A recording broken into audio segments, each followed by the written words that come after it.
All right, people,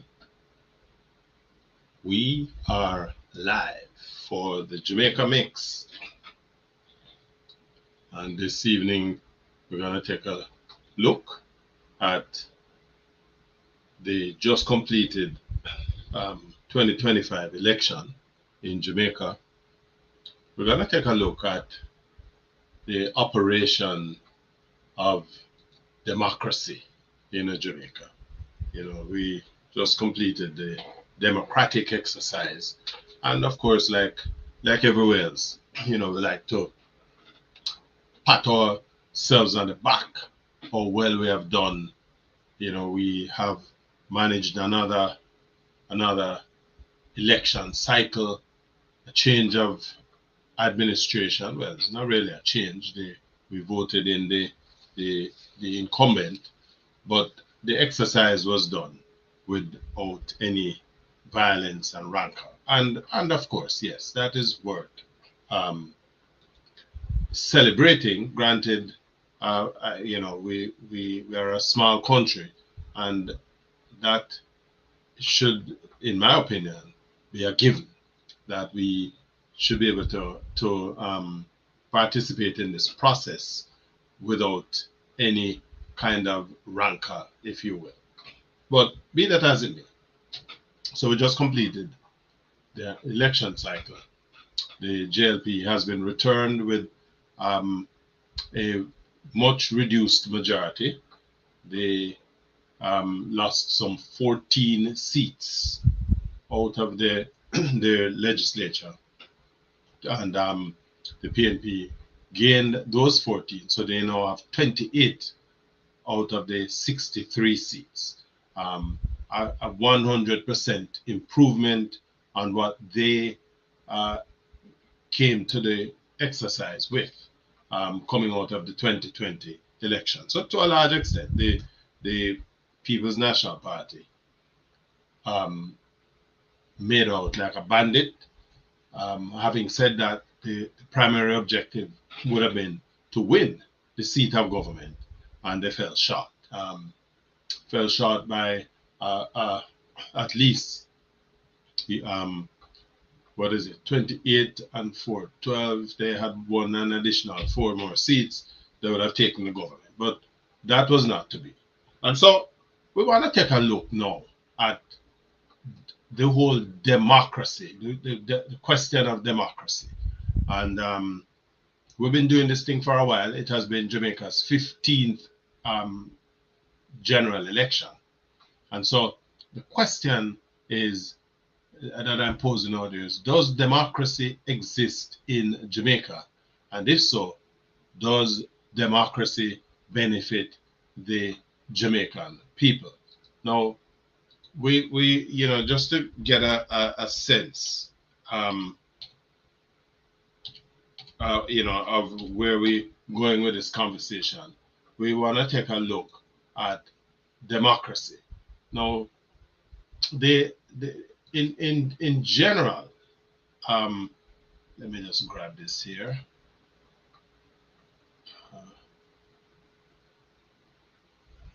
The simplest definition of democracy is a system of government where supreme power is vested in the people and exercised by them, either directly or through elected representatives.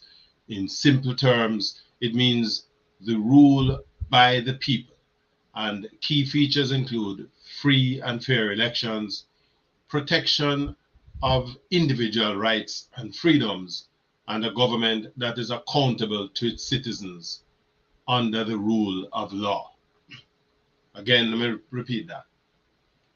Democracy, in terms of a simple definition, says democracy is a system of government where supreme power is vested in the people and is exercised by them either directly or through elected representatives.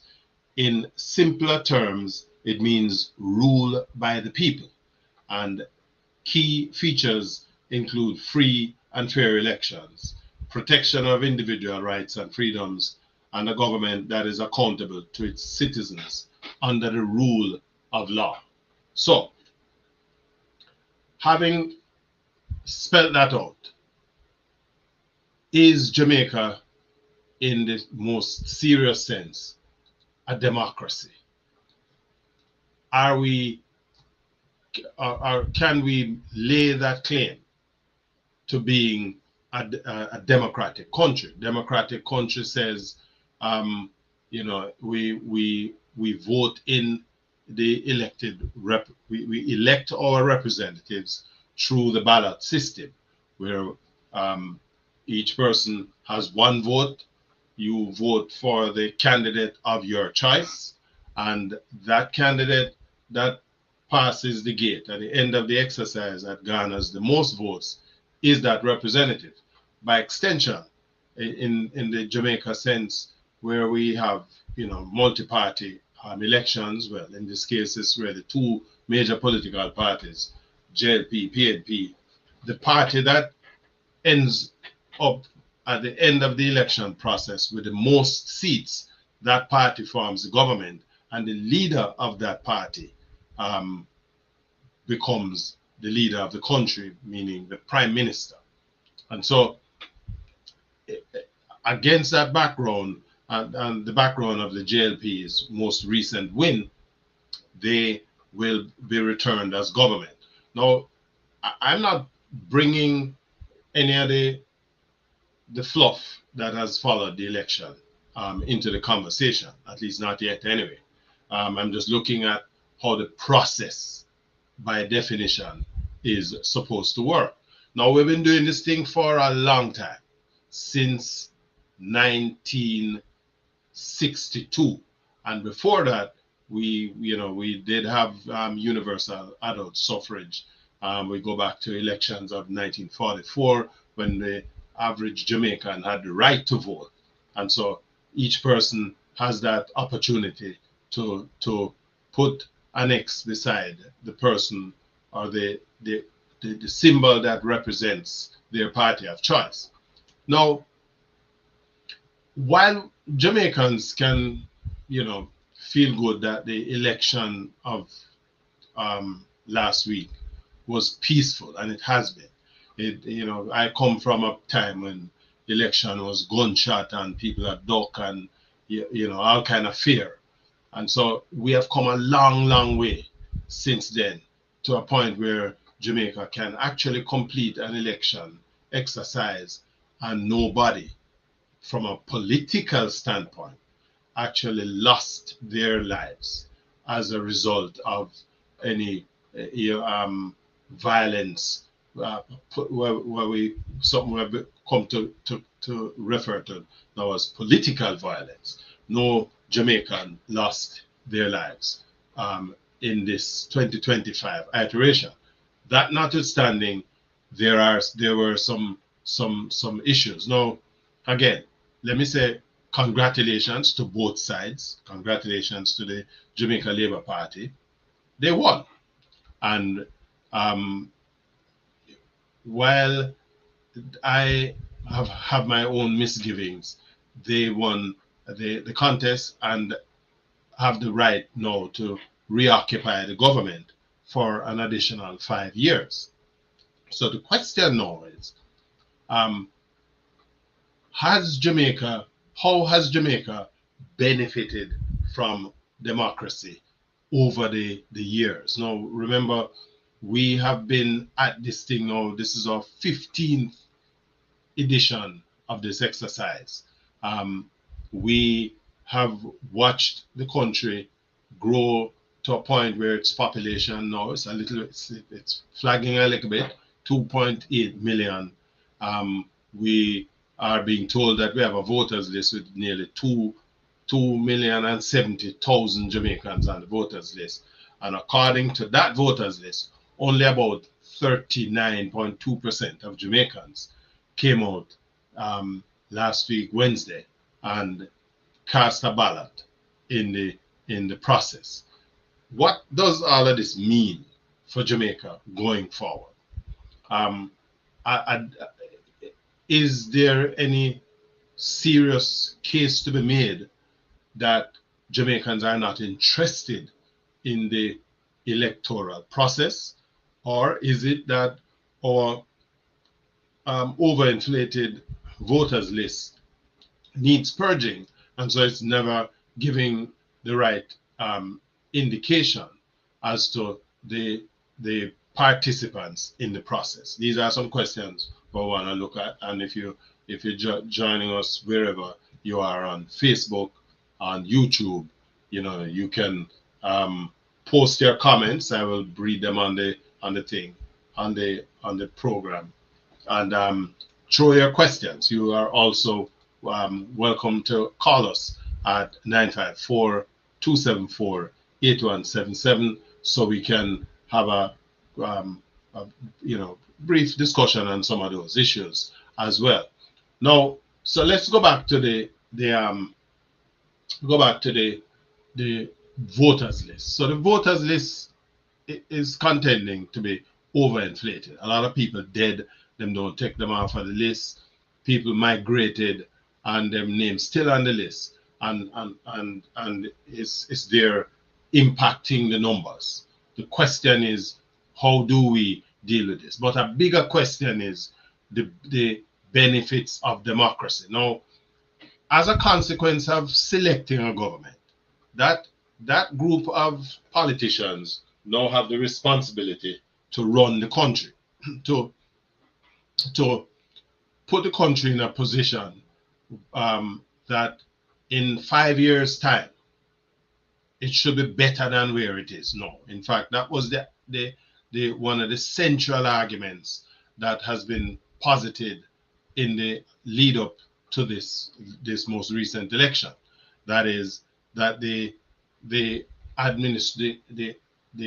incumbent administration had done a number of things, and were those things sufficient to have them re-elected? Well, the results are in, and they were re-elected. So clearly, the electors thought that the administration had done enough to warrant them getting another crack at the wicket as well. But how much better off are we as Jamaicans for the governance provided by our politicians over the years? Let me throw some facts though. Jamaica has the second or third lowest per capita GDP in the Caribbean. Our per capita GDP is just about $7,200 US, right? Per capita, which basically says your per capita GDP is a function of the total value of produced output in the country over a year divided by the population, right? The total United States dollar value. And so when you compare Jamaica with a population of 2.8 million people with its per capita GDP at just about $7,200 US dollars, contrast that with islands like the Bahamas, 30,000, Barbados, the smaller islands, the St. Vincent and the Grenadines, St. Lucia. These smaller islands have GDP that is 3 times higher than Jamaica, right? 3 times higher than Jamaica. And so the question is that after 63 years, we as a country are unable to raise our productive output. Jamaica is, being battered by an exchange rate that is about $165 Jamaican to one United States dollar. I remember at a time when the exchange rate in Jamaica was 68 Jamaican cents to one United States dollar. That's a piece long time ago, right? And so here we are, that you're looking back, and I see Genevieve Barnett is joining us, and good evening, Genevieve. Thanks for joining. And of course, please feel free to share with your friends. We want to have a robust discussion this evening. And of course, as you know, the topic, does democracy exist in Jamaica? And if so, does democracy benefit the people? So our GDP is in trouble.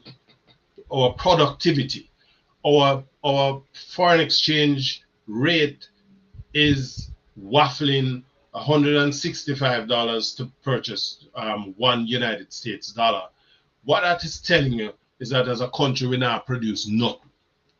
Our levels of productivity is that low. There is the argument that the Bank of Jamaica is sitting down on 5 years worth of foreign exchange reserves, and we are treating that as if that is an achievement. It is my view that that is not an achievement, because in order for us to be sitting down on 5 years of foreign exchange holding, that is money that is sitting down there waiting for the dollar to devalue, for the bank to push out some of this money to try to hold on the value. That is not the way to run an economy, right? What we really should be doing is utilizing all of our energy to get bigger and better investments into Jamaica, so that the value of our productivity can go up. As our productivity values go up, it makes your exchange rate far more competitive, and so your dollar exchange rate appreciates. Appreciates mean that it costs less Jamaican dollars to buy a United States dollar. And so we have been doing this thing now for the longest possible time. A friend of mine raised the argument that looking back on where we are as an economy, that we have an anemic economy, nothing is happening, and so we despite all of the efforts and the talk and the thing, what Jamaica has is a basket case economy, and we have basically elected a government to continue on another lethargic 5-year cycle to the benefit of the winning political donors. And that was my comment. And I say that against the background because when we look at where we are, right? If we can't increase our product or our island's productive output, then all we're doing is marching in the same space as we've been doing for decades now. In fact, we're actually marching backwards, because all of the touch points that one would look at and talk about a country that is improving. And I'm not here to bash Jamaica. I'm just being real, because now we have a brand new opportunity, right?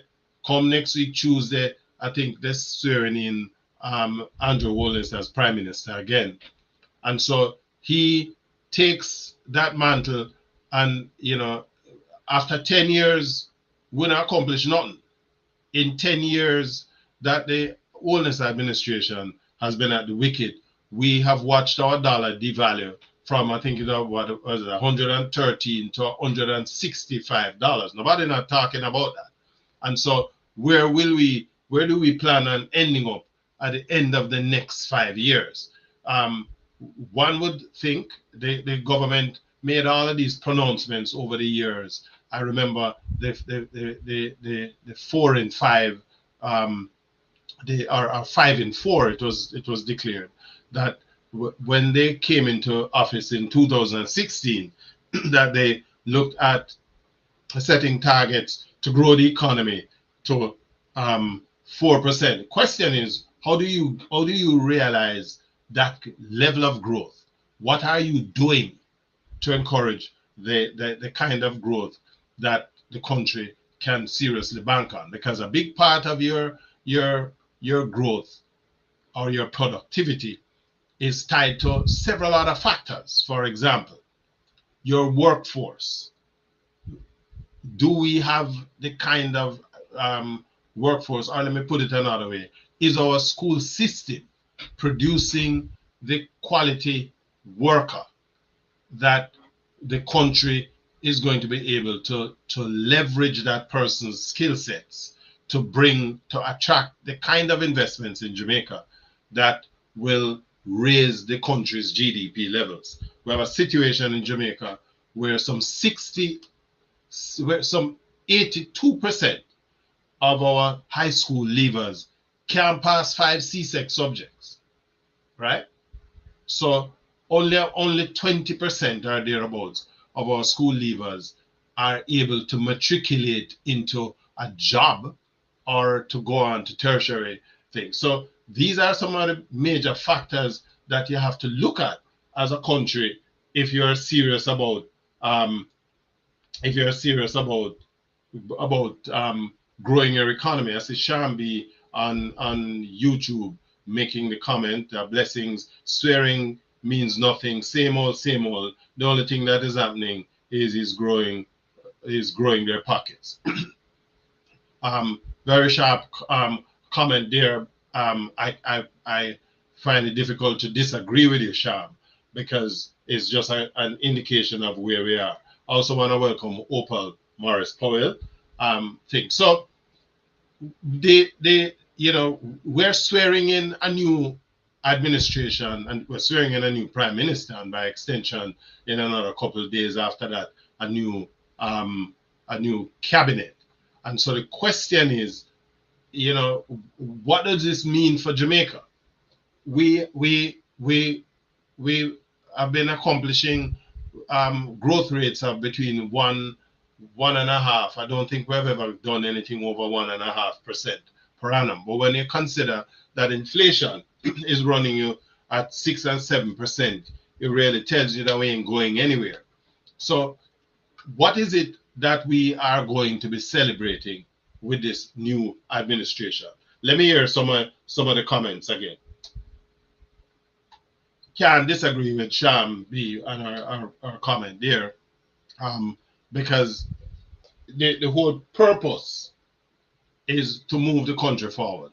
I looked at a survey, a Gleaner survey, last week that said some 82% of our school leavers, 82% of our school leavers, we're talking about kids between the ages of 16 and 19 years old, basically saying that they would migrate out of the country at the first opportunity that they can get. There is another group of these are 18 to 25, about 60% of them saying the same thing, right? So in other words, we are in a situation where, despite all of this democratic accomplishments, that we can conduct an election, and yes, it's a good thing that we can conduct elections and we not kill nobody. That's a good thing. But is that the only thing? What is it that Jamaicans should be breaking them neck to go to the polls to vote for? And is this one of the reasons why nobody, the majority of Jamaicans basically sit down on the yard and not participate in the election, right? As Opal says, thus far I don't say that much to celebrate at this point. Is this the reason why people are not participating? Because there is no incentive. And so, the question is, where do we go? What is the future gonna look like, right? We're in a situation, for those of us who live on this side of the pond, where we have a political administration that literally will chase out every black person or person of color out of the country, because they want to have a complete lily white country here in America. And they say, at the slightest little drop of a hat, them can get them put upon a king and go. Now, that have some whole heap of negative implications, but the reality is that our population at home is equally looking for opportunities as well. And why are they doing that? It's because our political masters in Jamaica are unable as a governing administration to provide them with hope, because that's what the whole democratic process that we are here, everybody beating the chest and we want to celebrate. That's what it's supposed to be saying, that we're optimistic, that thing. The reality is that in Jamaica, there are some people who are doing very, very well. You can't argue that. That's a fact. A handful of people are doing well, but the majority of Jamaicans are struggling. School just started, and in the main, most of the youngsters who are going to secondary school um, have to, well, with this week here, by the end of this week, all of the schools are now open, and so parents have struggled to put resources together to get them through the school system. Um, the question is, as we go through this exercise, there's another set of youngsters, about 28 or 30,000 of them, who in another, what is it, less than 12 months, they're going to be graduating from the school system. The problem is that when we look at the last set of CSEC passes, where less than 20% of our students are doing well enough to matriculate out of the school system. And so is this going to be, again, for the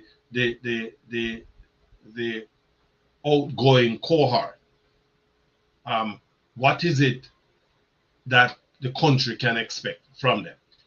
And so it begs the question then of what are the priority subject areas that the new administration is going to be looking at, right? In your view, my viewers and subscribers and listeners, what are the things that in your mind that the government should be prioritizing? We saw in this past year, what the government did towards crime, and I have wholly to say about that. Chambi says, look at how much money was used to buy old school buses, and up to now, we the people cannot see any written proof of how the money was spent. So I take it that the need is going to be for some transparency. Okay, and I am with that completely. Important that we have transparency within our administration. But here's a question, Chambi. The returning administration never saw any necessity to be transparent about anything. So how do we realize this kind of objective given those circumstances? Would the government spend some 1.4 or 1.6 billion dollars, they claim, they took out of the budget to buy school buses? And these are buses that are basically old buses. You could have buy them buses in America, you buy two for $5,000. And we're being charged something like $80,000 a piece for these buses. But it was allowed to fly. And the people of Jamaica didn't seem to think that there is anything wrong with it, right? These are decommissioned buses, absolutely. And because when the school system here in America finishes, they don't repair those buses. They basically throw them into landfills, or they, chop them up for scraps and all them sort of thing, right? So, but somebody, it would appear, has made a bag of money peddling those buses down into Jamaica on a road network that the buses were not designed to operate on. It's not only about retrofitting the buses by moving the doors from the left side to the right side or whatever. It is about ensure, because the buses, in terms of the structure of the bus, the size, the structure, the width of the buses, they're not designed for roads in Jamaica. And so these are questions that I would imagine Jamaicans would want to pay a lot of attention to, right? Um, the, the the media outlets, which is essentially that agency that keeps the government honest, right? Along with the political opposition. Well, this time around, instead of 14, we have 28 um, opposition members from the bench. Will that make a big difference? Genevieve Barnett says it appears that our politicians in Jamaica are above the law. Not until persons are held accountable for the misuse of government funds, overspending on budgets, operating businesses while in government, and being awarded contracts. No checks and balances. Maybe we will see persons interested in the democratic process. Excellent point, Genevieve.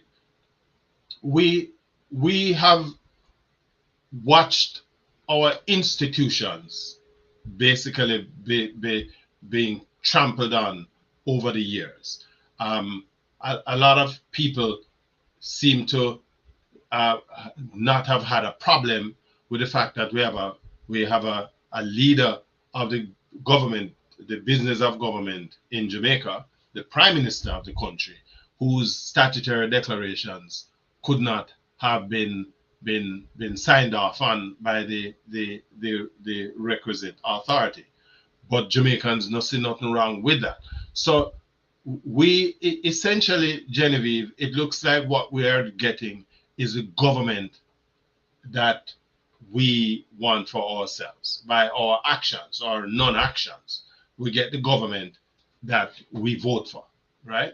And when we allow others to set the agenda, right? We allow um, well, I think corruption is normalized. I think that's what you're saying, Shambi, that corruption is normalized in Jamaica. We get the government that we vote for one way or the other. And so these people don't have a problem with making ways for themselves as opposed to making the way for the members of the Jamaican population.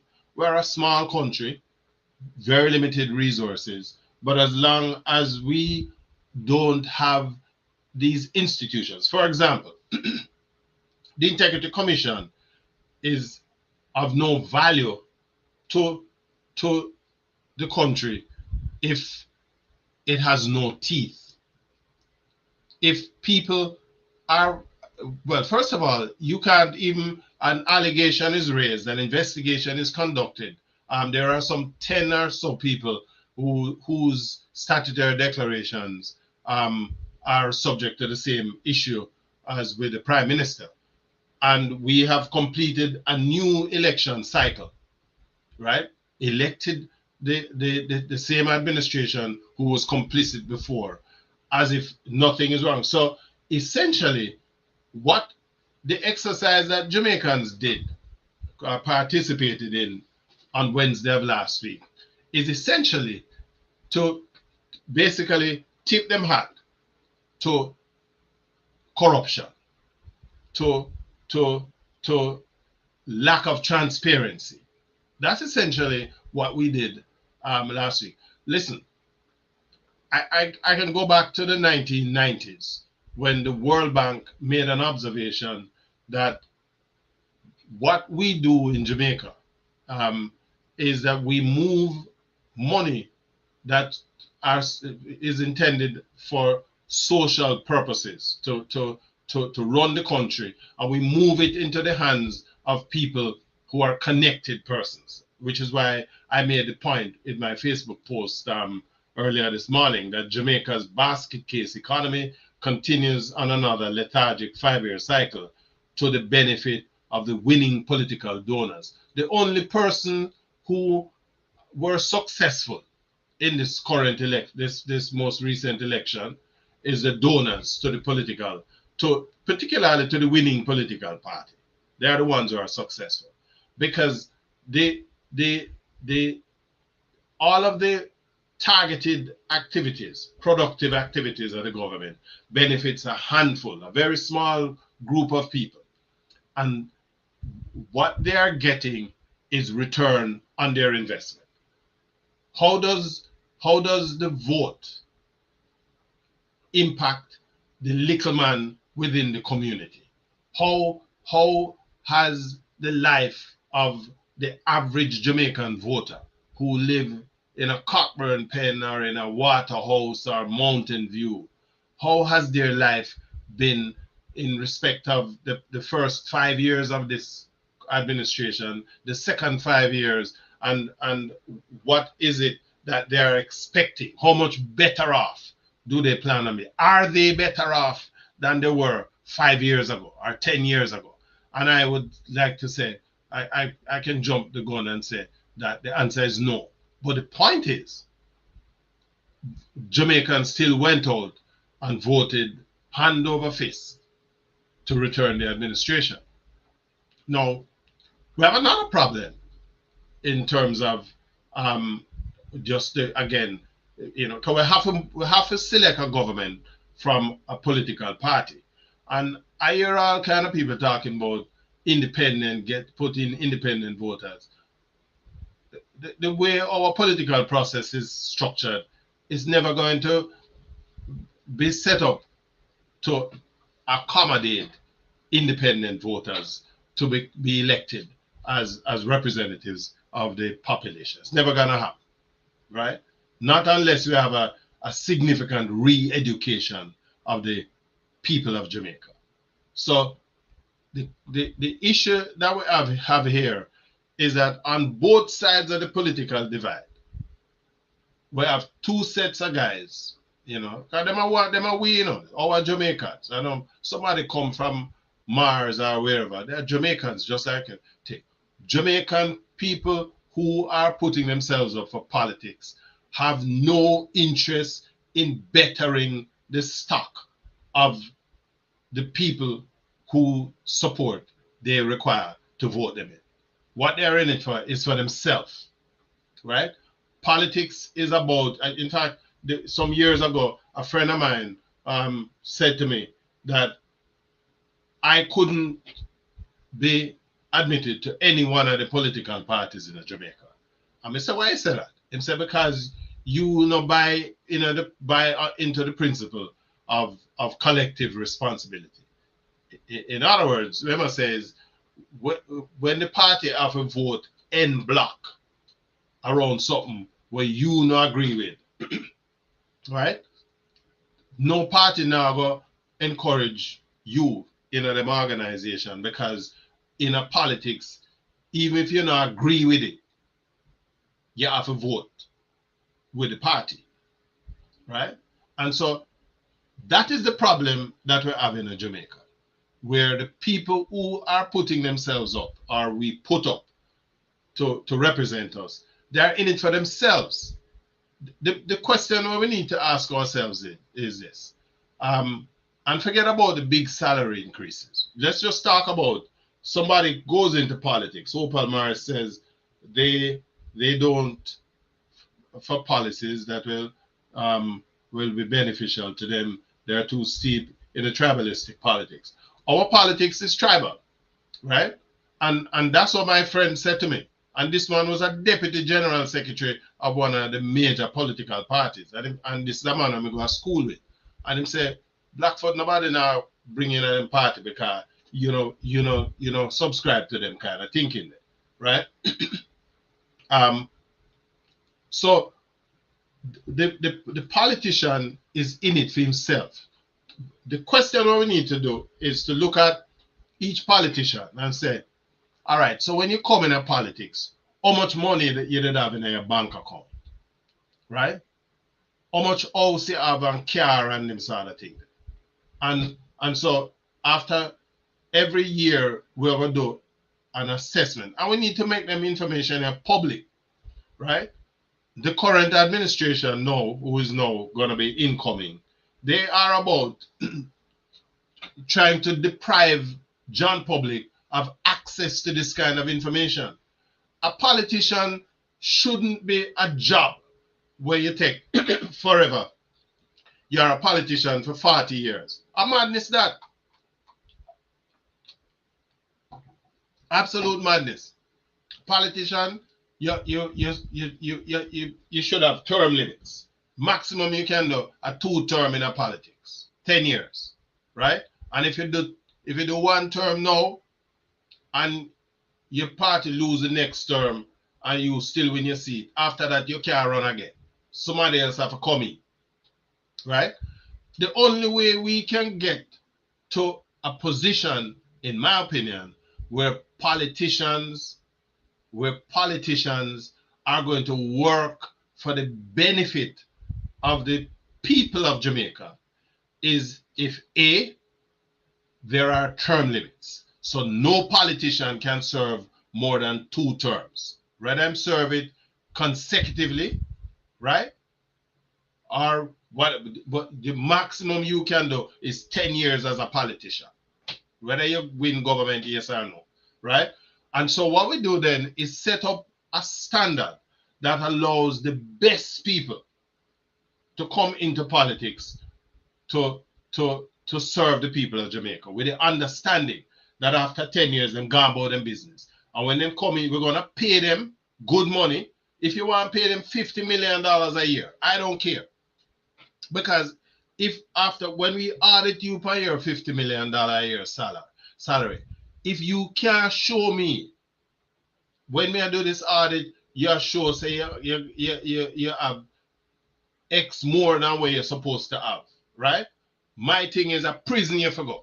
Because we are paying you enough money that you're going to focus on the work. And when you're done your 2 term, you go about your business and go make all of your big money where you did want to make when you give up for coming to politics, right? But the only way we can get to a point where politicians are going to work in the best interest of the people of Jamaica is if A, you limit them, right?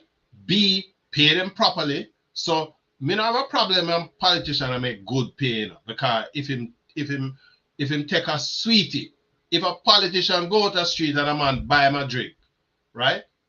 A man buy him a drink and he don't report it, prison him for go, right?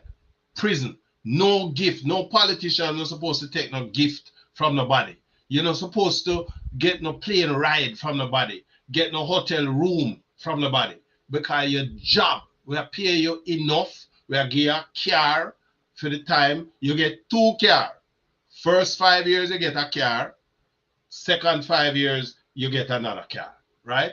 And you get the opportunity to buy the old car and thing. But that's it, right? And you get a good pay. You get a good house to live in and thing. And when the time done, you move out of your house and you go about your business. No politician not supposed to have you have business, you are an industrial capitalist while you're a politician. That can't work. A thief, you thief the government money. You thief the people. Not only in terms of thief the people, the taxpayers' money, but you thief taxpayers' money in terms of the time, right?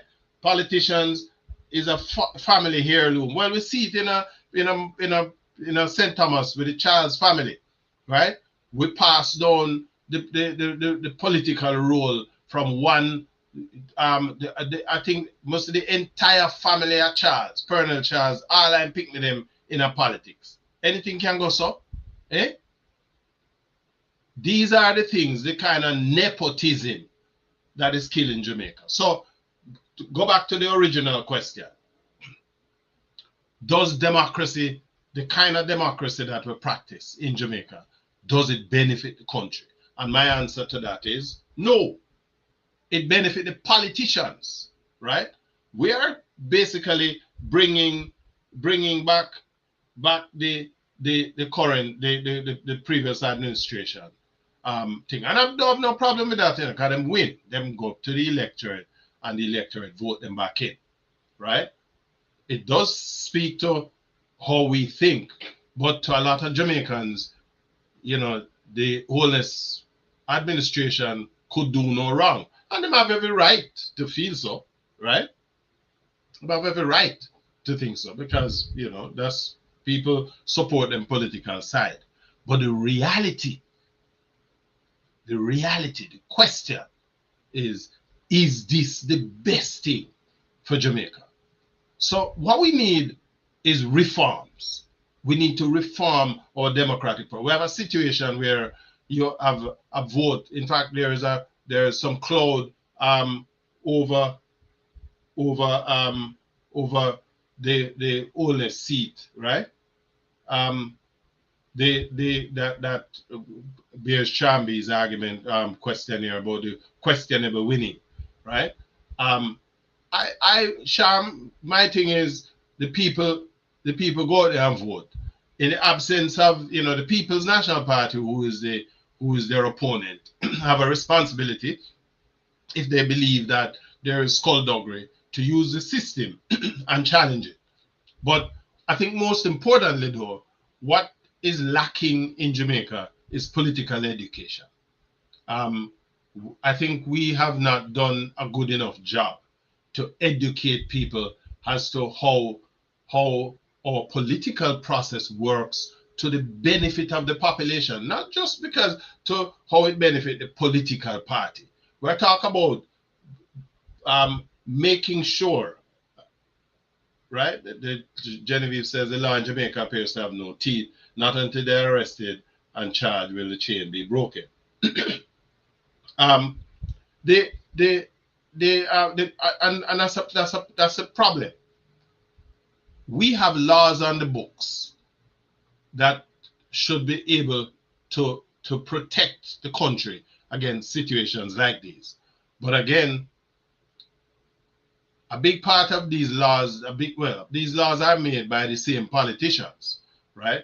The current administration, well, the incoming administration, who was the previous administration, had a situation where the parliamentary secretary, the speaker of the house, and the prime minister of the country sleeping at the same house. And while the Westminster model of democracy that we practice doesn't speak directly to that, I think it didn't because there was no expectation that a situation like this would have arisen anywhere in the Commonwealth. And Jamaican people don't see anything wrong with it. Some people will say, but the opposition did vote for it and think. Them never think either. And so the issue about Genevieve made the argument about the law in Jamaica have no teeth. If these discussions, for example, there are 10 or 12 people on the government side whose statutory declarations are questionable and are being investigated for illicit enrichment, right? But the way how the parliament is structured in terms of the speaker of the house has basically sidelined these declarations, and so it has never come up for discussion.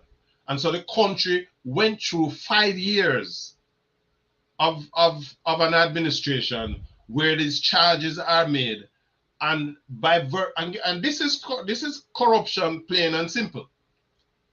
Nothing was done about it. And so we don't know if these 10 people excuse me, if these 10 people are taking money from foreign governments, are involved with gun smugglers, drug traffickers, are involved in serious illegal activities, because the information that should have been made public for the people of Jamaica to be advised is kept under wraps by the Speaker of the House, right? And so the issue, we don't know if we not have 10 criminals sitting in the House of Representatives. Somebody made a point that the guy from Big Youth's son, the Isat Buchanan, is a convicted criminal. He is a convicted, and he has served his time. At least we know that him to go to prison and him serve time for something and him get an opportunity and turn back. We don't know if these 10 people are even bigger criminals. But Jamaica don't have a problem with it. Right? Jamaica don't have a problem. And so these are the questions that as a population we need to be asking. So I want to come back to the opposition side because we have 28 members of the opposition will be in the House now. So it's going to be a little bit more of a challenge, right? But I'm wondering if it's not just going to be the same for the same. Because what we now have is 14 more members of parliament from the PNP side is going to come into the House. And they're going to benefit now after the system because they're going to come in with them $18-20 million salary, right?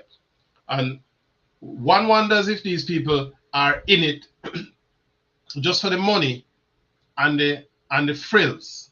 The reality is, Opal, is that we are a corrupt society, right?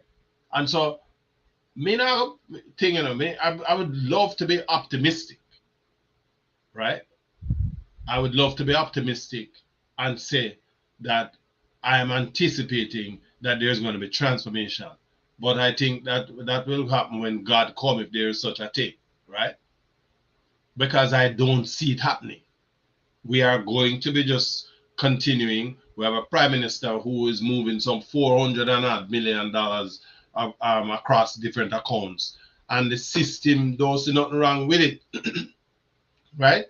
We have another 8 or 9 members of the House of Representatives whose statutory declarations are suspect, who are being treated for illicit enrichment, investigated for illicit enrichment, but the country has no idea who these people are. And I put it to you that those 8 or 9 other people, we know the Prime Minister is one of them already. How many of them have been returned to the House of Representatives, coming on the heels of this completed vote? And so, I think Jamaica need to wake up. We need to wake up because we need to recognize that if we don't abide by the canons that we have established that ensure transparency and the accountability, we could be entertaining criminals in the parliament, right? Those are just the facts, right? Genevieve said, I don't see any changes. It will be business as usual unless there is some international intervention. Well, I think, I'm watching some stuff going on. I see in Nepal, I see where the Nepalese have basically, broken out into open revolt. The Prime Minister has basically abandoned ship. And I think until Jamaicans decide that we have had enough, right, and take the kind of Nepalese approach, right? We're paying dearly for it already, Opa. The reason why your per capita GDP is where it is because that's what you're paying, right? We build a whole heap of hotel.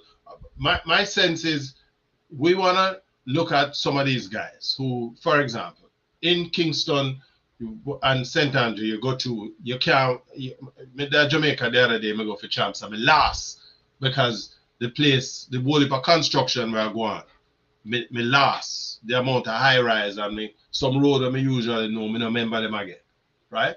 And so the question is, all of these high rise, a 1-bedroom studio apartment, I sell for 30 million Jamaican dollars. Who will buy that, right? The average Jamaican earns just about $900. Average, may I say now, remember that. $900 a month is MP, which is a just a little bit over about $1.2 million a year, right? And so to pay a mortgage for $30 million, you look on $30 million mortgage or will run you a good $180,000 to $200,000 a month.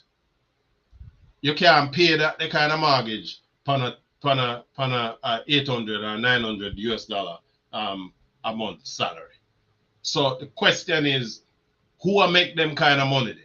And how much of these developers, the people who approve these development projects, because I may understand enough of them projects, you know, the man them who approve it own apartment on the complex, right? And them registered in somebody else's name, right?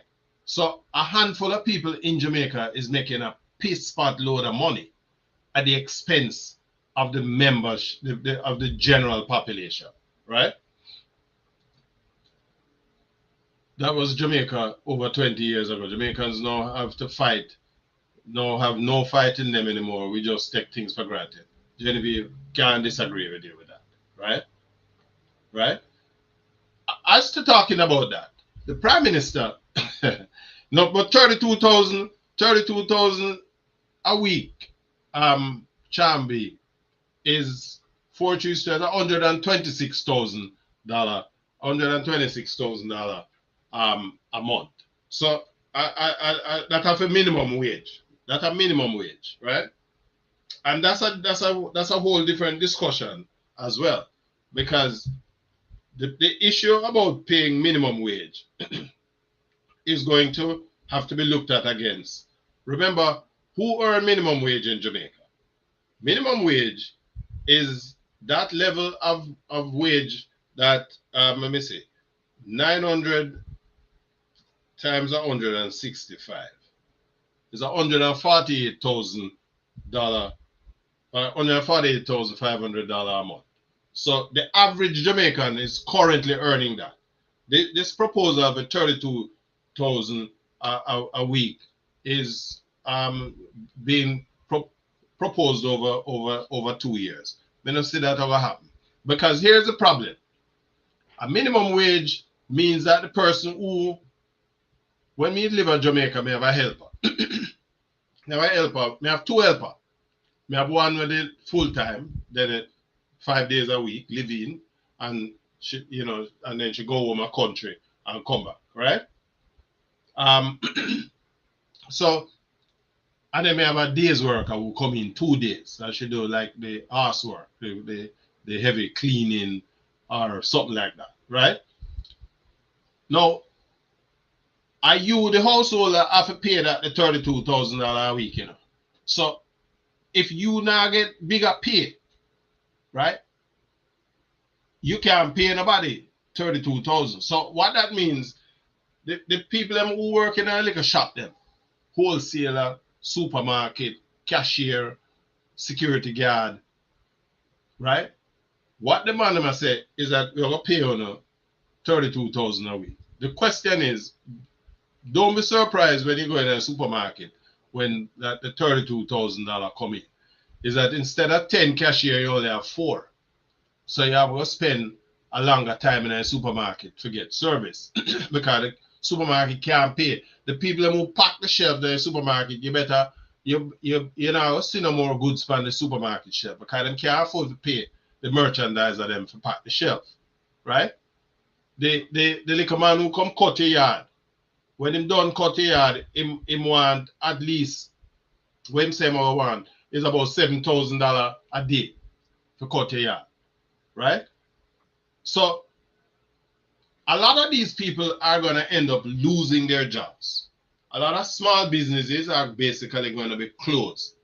So, you know, we have allowed ourselves to get to a point where politicians, in the interest of trying to run down political office, can waive all of these nonsense sounding proposals. And people actually believe it. That's where we are. And so the next 5 years is going to be crucial in terms of where we go as a country, Jamaica. Because don't misunderstand me now. I have no problem in people earning good pay, right? I don't have no problem with that.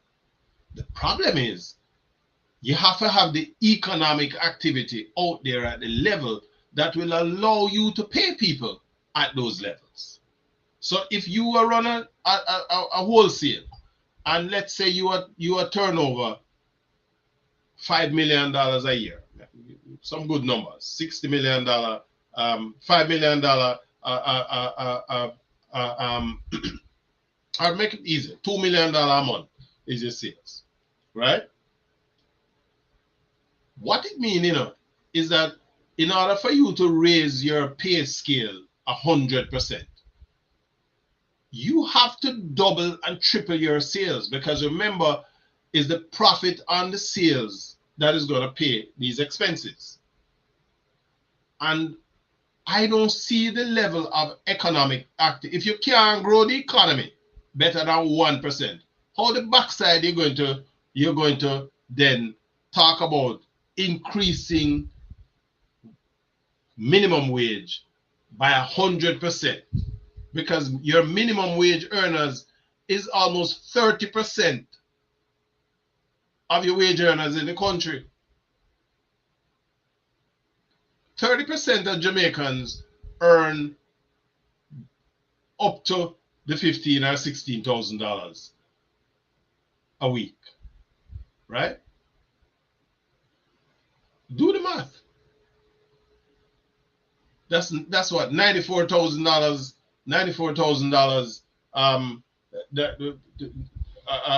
a month. Do the math, right? 16,000 times, what we say, 4, $64,000. My bad, $64,000 a month. How much people can pay that $64,000 there? Anyway, not a lot of people. And so I don't think people are paying enough attention to this thing. I said the Jamaica Chamber of Commerce came out and was raising backside about it, but the whole thing died. So is it a case where the government make this pronouncement and nobody holds them to it, right? A lot of money was put into this election to buy the electorates. Well, that's a whole different ballgame. We didn't bother go down this again, Shaman. My point of bringing up the wages is to say probably they will be available to buy those houses. Yeah, but Sham, $32,000 a week can't buy a house. $32,000 a week. A mortgage for a house like them there. Them kind of house there, high rise thing, the $30-40 million. You have to earn at least. You have to be earning at a minimum $15 million, $20 million a year to be able to pay them the kind of mortgage. And only about 6% of Jamaicans earn at that level. People are appreciating the reality of our existence. I pay attention to the numbers because that's just something that I've always been doing. And so there is absolutely nothing wrong with paying people with money. Right? What is wrong is when you promise them. And because when people hear that pay going to go up to 32,000, that's all them hear now. Them don't hear that is over the next 2 or 3 years. Them hear we're going to move minimum wage from 16 to 32,000. That's what they hear. Right? And it tells you that we have a set of politicians who are bent on taking the people for granted. I want to switch gear a little bit now and talk about the PNP. I want to use the opportunity to say well done to the leader of the opposition, Mark Golding, for leading the party back to the fold where the party looks to be a competitive entity from an election standpoint, right? It's not a easy work to come from 14 seats to 28 seats. They defended their 14 seats that they had. They never lost any. and they won back an additional 14 seats. Now, their opponents did a lot of pillaring of the leader of the opposition to make him look like him not a use. I think them gonna have a different thing coming. It wasn't exactly the victory that they were looking for, but I think it was they gave an excellent account of themselves. Now, I hear all kind of discussions on the road that people suggest, oh, them gonna the next party conference about challenge Mark Golding. I think that would be stupid. And I don't have no brief for Mark Golding. I have watched the PNP basically come from nothing, come back from the dead, if you will, right? The last 10 years have been very, very challenging.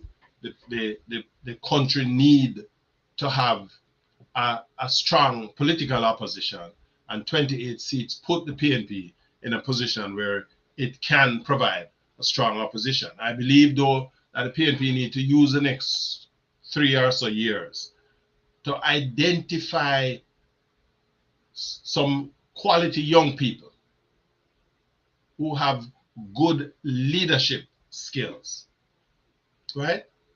And prepare those people for the leadership of the party going down the road. Mr. Golding, he sometimes it's not you know them say is one of them Bible story where say you lead Moses did lead the people out of the children of Israel or across the sea or whatever, but it never said the promised land. So sometimes Golding mightn't say the promised land neither, but Fime's job is to build back the party, find the leadership, and put somebody there, younger person who can appeal to a younger electorate, right? We need to deal with some reforms of our political system that have to come out of these deliberations over the PNP. So we can look at the things we may talk about, that politicians can't serve more than 2 political terms. Them come in, them do them work, and them split, right? But the objective is to focus on developing the country, developing the people of the country, so that we can take our place. Jamaica have everything to be another Guyana. We don't need from Governor Oil. We have the best natural resources, is our people.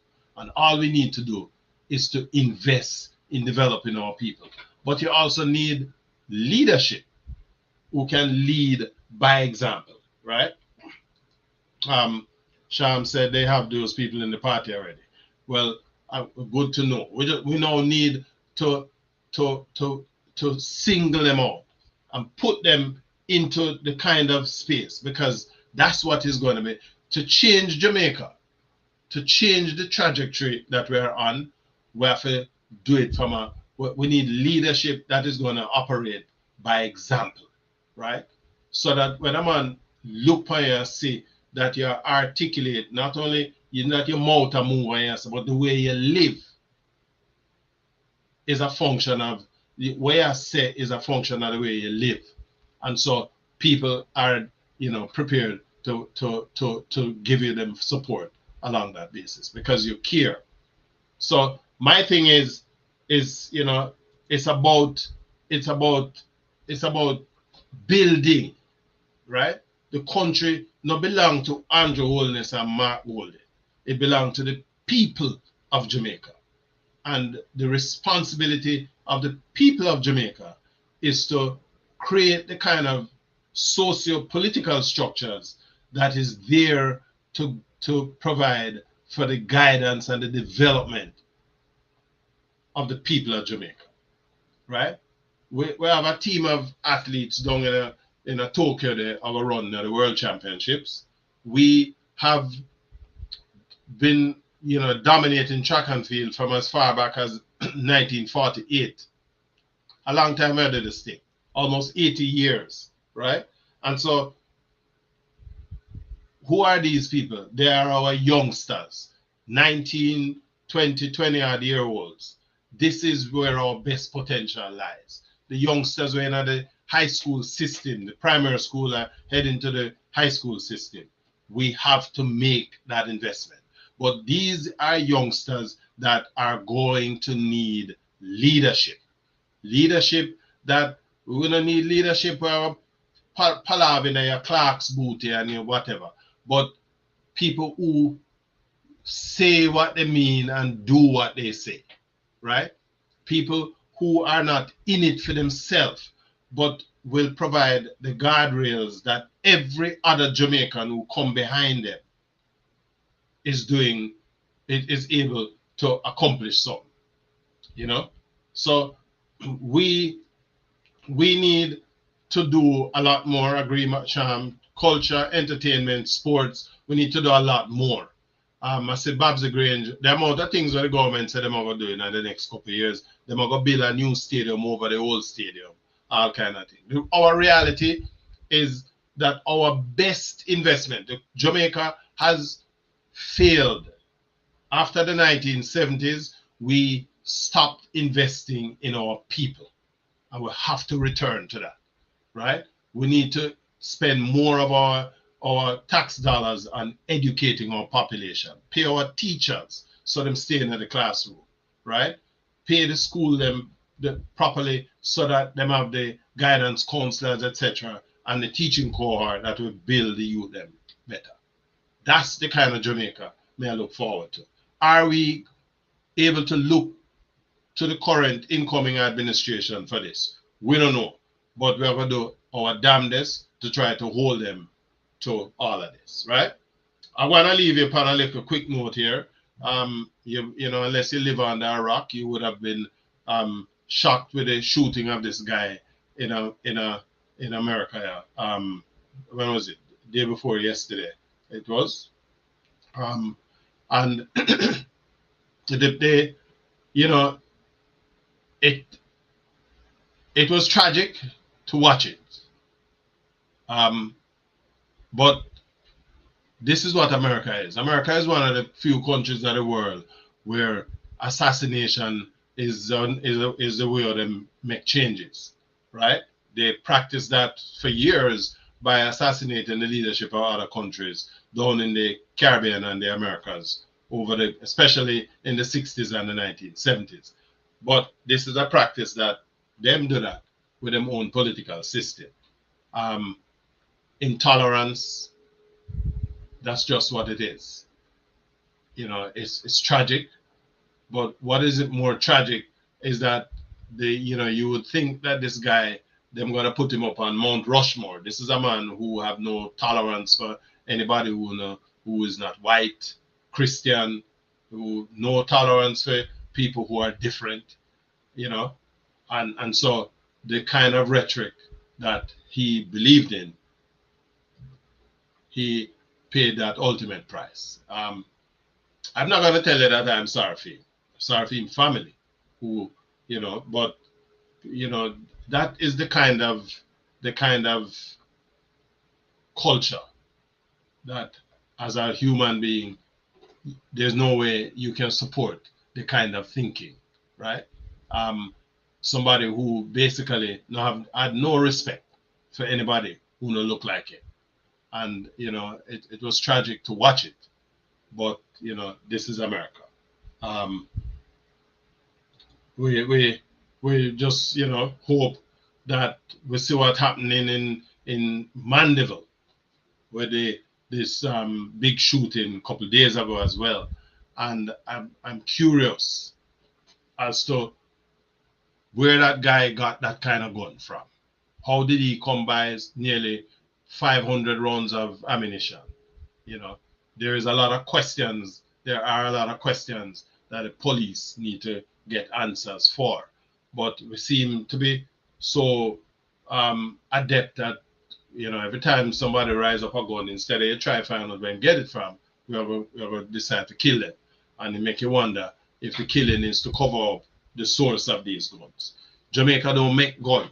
And when somebody have a multi-caliber rifle that you can decide to open fire upon a detachment of police, he tell you something. That man too had some mental health issues, which is another problem with Jamaica. But the gun business is a serious problem in Jamaica. Also, I want to just use the opportunity to just mention. I see where the police commissioner is sending the president of the Police Officers Association on leave. And I would have thought that this is an organization that has its own governmental structure. So the police commissioner don't have that kind of authority. But again, a lot of Jamaicans who don't know nothing seem to think that because he is the commissioner of police, he can do and get away with just about anything. We have to subscribe to good order, discipline. We have to subscribe to to following the rules, right?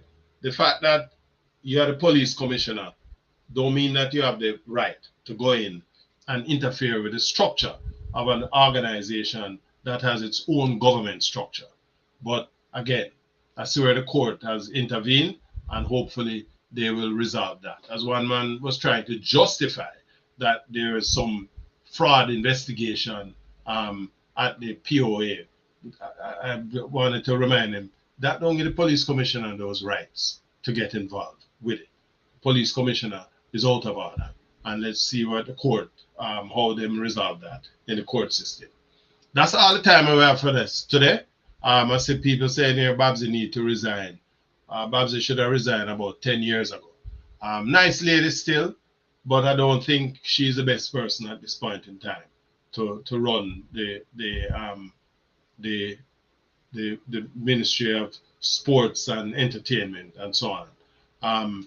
Maybe them, if you want to put a woman there, you have Audrey Marks. Put Audrey Marks in that. Audrey Marks is a good Jamaican woman who has demonstrated her abilities, and so from that standpoint, I'm looking forward to what she will bring to the table as a minister of government.